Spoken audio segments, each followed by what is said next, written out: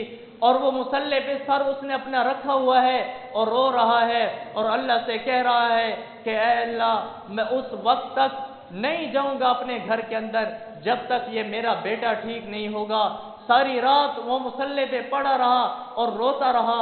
جب صبح کی نماز ہوئی، نماز اس نے پڑھی، نماز پڑھنے کے بعد پھر مسجد کے اندر ایک کونے میں بیٹھ گیا اور رو رہا تھا، اللہ سے پھر بھی مانگ رہا تھا اور یہی کہہ رہا تھا کہ اللہ، میں اس وقت تک نہیں جاؤں گا جب تک میرا بیٹا بولے گا نہیں، جب تک میرا بیٹا سنے گا نہیں۔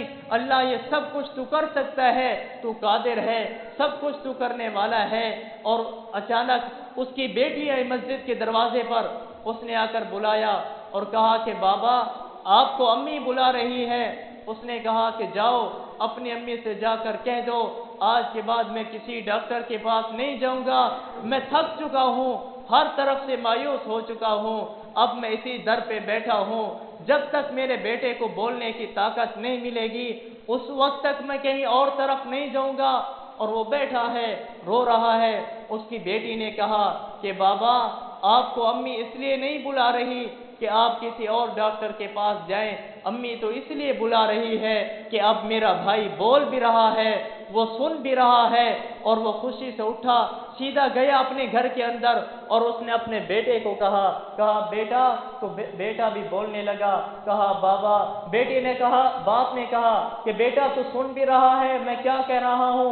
اس نے کہا کہ ابو، میں بول بھی رہا ہوں اور سن بھی رہا ہوں۔ اور کہا کہ ابو، میں سویا ہوا تھا، اچانک میرے اندر ایک جھٹکا لگا، میری زبان بھی کھل گئی اور کان بھی کھل گئے۔ تو وہ آدمی بڑا حیران ہوا کہ ہمارے مانگنے کے اندر تو دیر ہے، ساری زندگی میں رب کی نافرمانی کرتا رہا، لیکن آج میں یقین کے ساتھ بیٹھا، اللہ نے میری دعا کو قبول کر لیا ہے۔ تو آدمی جب یقین کے ساتھ اللہ سے مانگتا ہے، اس عزم کے ساتھ بیٹھ جاتا ہے کہ میری ساری پریشانیاں اسی در سے ہی دور ہوں گی۔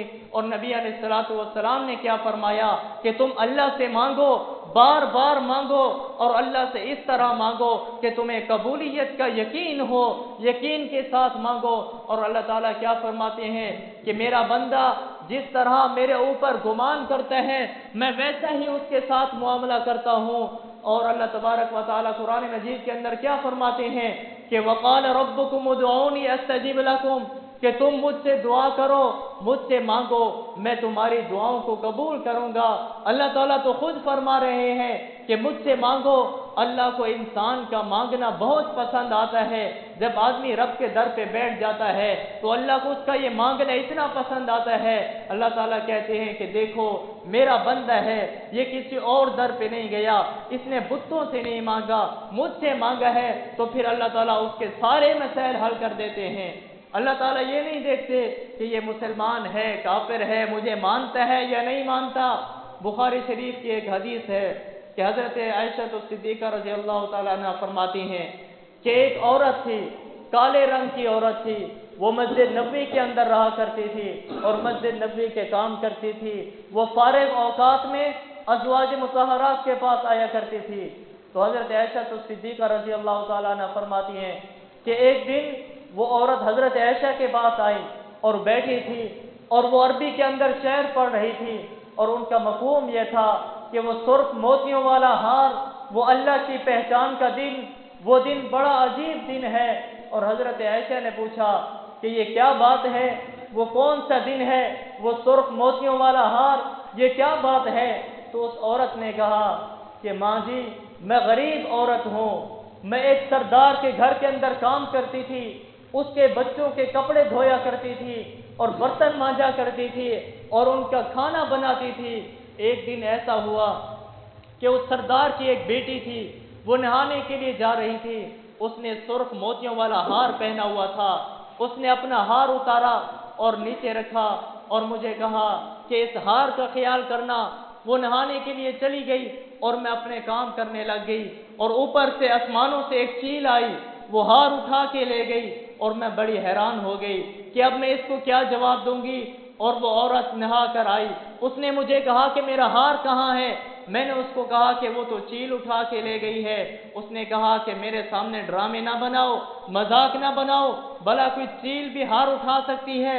میں نے اس کو کہا کہ سرخ تھا، شاید اس نے گوشت کا ٹکڑا سمجھ کر اٹھا لیا ہو، لیکن اس نے اپنے ابو کو بلایا اور اپنے ابو کو کہا کہ دیکھو اس نے میرا ہار چھپا لیا ہے، اس نے میری چوری کر لی ہے۔ تو اس کے ابو نے کہا کہ اس کا ہار واپس کر دو ورنہ میں جوانوں کو بلاؤں گا، چوک کے اندر تجھے کھڑا کر کے تیرے کپڑے اترواؤں گا اور تیری تلاشی لوں گا۔ تو وہ عورت اس کے سامنے ہاتھ جوڑ کر کھڑی ہو گئی اور کہنے لگی کہ میری عزت کا خیال کر لے، میری عزت کا حیا کر لے، تو لوگوں کے سامنے میرے کپڑے اتروائے گا، کیونکہ عورت کے پاس جو سب سے قیمتی چیز ہوتی ہے وہ اس کی عزت ہوتی ہے۔ تو میری عزت خراب کر رہا ہے، لوگوں کے سامنے میں منہ دکھانے کے لائق نہیں رہوں گی، میری عزت کا خیال کر لے۔ وہ ہار میں نے نہیں اٹھایا ہے، لیکن اس نے اس کی ایک بات بھی نہ سنی۔ اس نے لوگوں کو بلایا اور کہا کہ اس کے کپڑے اتارو، اس کی تلاشی لو۔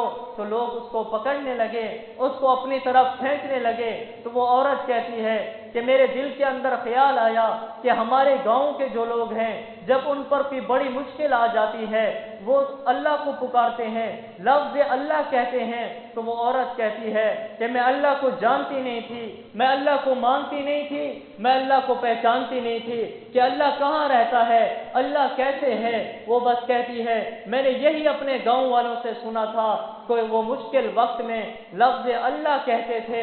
تو وہ عورت کہتی ہے میں نے بھی کہا کہ اللہ میری عزت بچا لے، میری عزت کی حفاظت کر لے، میرے اوپر مشکل وقت آ چکا ہے۔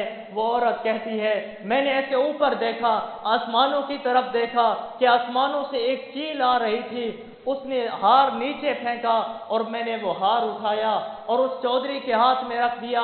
میں نے اس کو کہا کہ دیکھ ساری زندگی میں تیرے بچوں کی خدمت کرتی رہی، ساری زندگی تجھے کھانا بنا کر دیتی رہی، ساری زندگی تیری گھر کی خدمت کرتی رہی، لیکن تجھے میری عزت کا حیا نہ آیا۔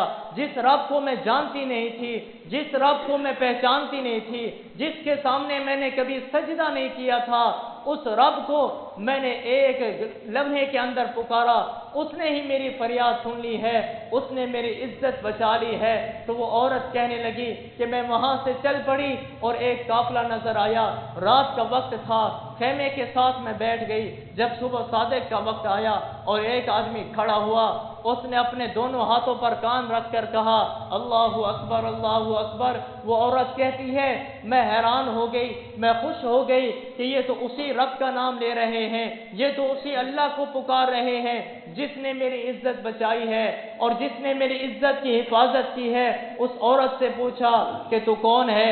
اس نے اپنا سارا واقعہ بتایا اور ان کو حضور علیہ الصلوۃ والسلام کے پاس لے کر آئے۔ حضور علیہ الصلوۃ والسلام نے فرمایا کہ آج کے بعد تیرا گھر مسجد نبوی ہے، تو اسی کے اندر رہا کر۔ تو یہ واقعہ بتانے کا مقصد یہ ہے کہ وہ عورت ساری زندگی اس نے کبھی رب کو سجدہ نہیں کیا تھا اور کبھی رب کے آگے جھکی نہیں تھی، اس کو رب کا پتہ نہیں تھا، وہ رب کو مانتی بھی نہیں تھی، لیکن مشکل وقت کے اندر، مشکل حالات کے اندر جب اس کی عزت خطرے میں تھی، اس نے لفظ اللہ کہا، اللہ نے اس کی بھی فریاد سن لی ہے۔ تو آج میری اور آپ کی زبان پر یہ شکوہ کیوں ہوتا ہے کہ ہماری دعائیں قبول نہیں ہوتی؟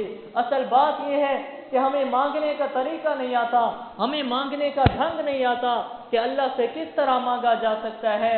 اور نبی علیہ الصلوۃ والسلام نے فرمایا کہ الدعاء سلاح المومن، یہ دعا مومن کا ہتھیار ہے، دعا مومن کا اسلحہ ہے۔ آج آپ دیکھیں کہ آدمی اپنی حفاظت کے لیے اپنے ساتھ اسلحہ رکھتا ہے اور اپنے ساتھ وہ اسلحہ رکھتا ہے اس لیے تاکہ دشمن سے خود کو بچا سکے، اپنی حفاظت کے لیے رکھتا ہے تاکہ کوئی مجھے تکلیف نہ پہنچا سکے، تاکہ مجھے کوئی نقصان نہ پہنچا سکتے۔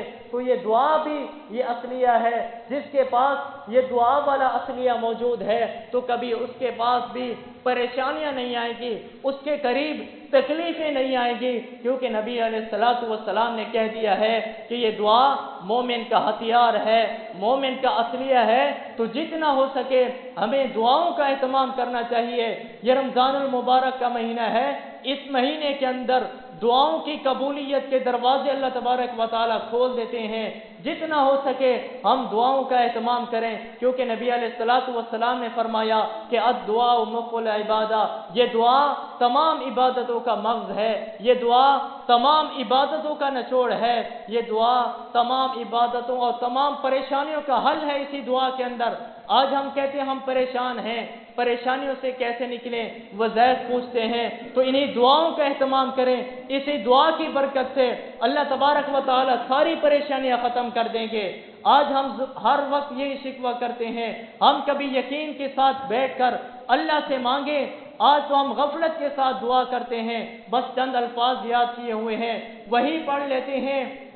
اور نبی علیہ الصلوۃ والسلام نے کیا فرمایا کہ اللہ تبارک و تعالی قلب غافل کی دعا قبول نہیں فرماتے، جو غفلت کے ساتھ دعا کرتا ہے۔ ہم تو جب دعا کرتے ہیں ایسے ہاتھوں کے ساتھ کھیل رہے ہوتے ہیں، اور یہ جمعے کا دن ہوتا ہے، آپ دیکھیں نماز کے بعد اکثر لوگ اٹھ کر چلے جاتے ہیں، دعائیں نہیں مانگتے، پھر بعد میں ہماری زبان پر شکوہ ہوتا ہے کہ پریشانیاں ہیں، کاروبار کی وجہ سے پریشان ہیں، گھر کی وجہ سے پریشان ہے۔ اصل بات یہ ہے کہ ہم اللہ سے مانگتے نہیں ہیں، ہم نے کبھی مانگا نہیں ہے۔ نبی علیہ الصلوۃ والسلام نے فرمایا کہ جمعے کے دن ایک گھڑی ایسی گھڑی ہوتی ہے کہ جس کے اندر آدمی جو دعا کرتا ہے اللہ تعالیٰ اس کی دعا قبول فرماتے ہیں۔ تو بعض علماء فرماتے ہیں کہ وہ گھڑی جمعے کے نماز کے بعد کی ہوتی ہے، اور بعض علماء کہتے ہیں کہ عصر کے بعد کی یہ گھڑی ہوتی ہے۔ تو یہ جو نماز کے بعد کے یہ لمحات ہوتے ہیں یہ دعاؤں کی قبولیت کے لمحات ہوتے ہیں۔ علماء کہتے ہیں کہ جب اجتماعی دعا ہوتی ہے وہاں پر کوئی ایک آدمی اللہ والا ایسا بیٹھا ہوتا ہے، وہ آمین کہتا ہے، اس کی آمین کی وجہ سے اللہ تبارک و تعالی ساری مجلس والوں کی دعاؤں کو قبول فرماتے ہیں۔ تو ہمیں دعاؤں کا اہتمام کرنا چاہیے، ہم بیٹھ جائیں اللہ کے دربار میں، کبھی رب کے سامنے آگے جھک کر سر سجدے میں رکھیں اور اللہ سے رو رو کر مانگیں، اللہ سے کہہ دیں کہ اللہ میں اس وقت تک سر نہیں اٹھاؤں گا جب تک یہ میری پریشانیاں ختم نہیں ہوگی، جب تک یہ میرے مسائل حل نہیں ہوں گے۔ پھر دیکھنا ہماری دعائیں کیسے قبول ہوتی ہیں۔ شرط یہ ہے کہ کبھی ہم رو کر اللہ سے مانگے تو صحیح، اللہ سے ایک ہو کر مانگے تو صحیح۔ پیران پیر شیخ عبد القادر جیلانی رحمۃ اللہ علیہ کے بارے میں آتا ہے کہ جب وہ مصلی پر آتے اور اپنا سر سجدے میں رکھتے اور اتنا روتے، زاروں قطار روتے کہ ان کا مصلی ان کے آنسوں سے تر ہو جاتا تھا۔ کسی نے پوچھا کہ آپ اتنا کیوں روتے ہیں؟ انہوں نے کہا کہ جب بندہ اللہ کے سامنے رو پڑتا ہے تو اللہ تعالیٰ اس پر اپنی رحمت کے دروازے کھول دیتے ہیں۔ تو آج کی مجلس کا، آج کے جمعۃ المبارک کا یہی پیغام ہے کہ آج ہم پریشان ہیں، بیماری کی وجہ سے پریشان ہیں، کاروبار کی وجہ سے پریشان ہیں، یا گھریلو مسائل کی وجہ سے پریشان ہیں، آئیں رب سے مانگے اور دیکھیں ہماری دعائیں کیسے قبول نہیں ہوتی۔ اللہ تعالیٰ سے دعا ہے اللہ تعالیٰ ہم سب کو اس پر عمل کرنے کی توفیق عطا فرمائے۔